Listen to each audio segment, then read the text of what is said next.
Midas राजाची गोष्ट. दूर देशी मिडास नावाचा राजा राहायचा. त्याच्याजवळ खूप संपत्ती होती. त्याच्या राज्यात सगळे सुखाने राहायचे. तरीही तो सदा दुःखी असायचा. त्याला आणखीन सोन्याची अपेक्षा असायची. एके दिवशी मिडासच्या बागेत देव प्रकट होतात. त्याला म्हणतात, तू एवढा दुःखी का आहेस? मिडास हात जोडून म्हणतो, मला सोनं आवडतं. माझी अशी इच्छा आहे की माझ्या आजूबाजूला सोनाच सोनं असावं. देव म्हणतात, तुझी इच्छा मी लगेच पूर्ण करतो.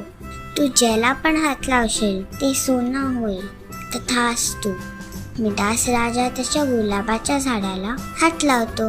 गुलाब लगेच सोन्यामध्ये बदलते. तो आनंदी होतो आणि अख्खी बाग सोन्याची करतो. काही वेळाने त्याच्या जेवणाची वेळ होते आणि तो जेवायला बसतो. पोळीचा तुकडा तोडायला हात लावतो तर पोळी सोन्याची होऊन जाते. थाळीतील सर्व अन्न सोन्याचे होते. तो चिडतो, वैतागतो, पण त्याला जेवता काही येत नाही. त्याची अशी अवस्था बघून त्याची मुलगी त्याला मिठी मारायला येते. मिडास त्याच्या मुलीला हात लावतो. त्या क्षणात ती सोन्याची होते. मिडास जोर जोरात रडायला लागतो. हे मी काय केलं? मी एवढा लोभी कसा झालो?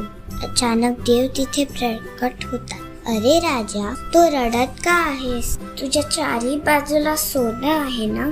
तू तर खूप खुश पाहिजेस. तुझी इच्छा पूर्ण झाली आहे. मिडास देवाच्या पाया पडतो. नको मला सोनं, मी लोभी झालो. माझी मुलगी माझी संपत्ती आहे. कृपा करून हा वरदान तुम्ही परत घ्या आणि माझ्या मुलीला परत जिवंत करा. देव म्हणतात, तथास्तु. सर्व काही आधीसारखे होते. मिडास राजा आपल्या मुलीला मिठी मारतो आणि देवाला धन्यवाद म्हणतो. कथेचं तात्पर्य, माणसाने लोभ करू नये.